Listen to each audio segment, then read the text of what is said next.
Με βασικό σύνθημα «Δεν αντέχουμε άλλο», χιλιάδες εργαζόμενοι στον δημόσιο αλλά και τον ιδιωτικό τομέα βγαίνουν αύριο στο δρόμο. Στέλνουν μήνυμα στην κυβέρνηση να μην πληρώσουν τα σπασμένα από την οικονομική κρίση οι εργαζόμενοι και οι συνταξιούχοι. Η κατάσταση μέρα με την ημέρα γίνεται ακόμα πιο δραματική.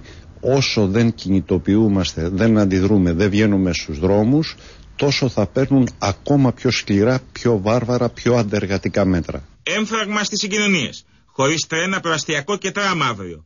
Κλειστές οι εφορίες και τα δημόσια ταμεία, τα σχολεία, οι τράπεζες, ενώ απεργούν και οι δημοσιογράφοι. Χρειάζεται η ριζική αλλαγή του κρατικού προϋπολογισμού για να στηριχτεί το εισόδημα, να αυξηθεί η φορολογία στους πλούσιους, να μειωθεί στους εργαζόμενους και να ενισχυθούν τα κοινωνικά δικαιώματα και η απασχόληση. Με σημαντικά προβλήματα και οι αεροπορικές μετακινήσεις, καθώς στην απεργία συμμετέχουν και οι εργαζόμενοι στην Ολυμπιακή και στην Aegean, ενώ οι εργαζόμενοι στα μπλε λεωφορεία κάνουν στάση από τις 5 το πρωί έως τις 8 και από τις 6 το απόγευμα έως τη λήξη της βάρδιας.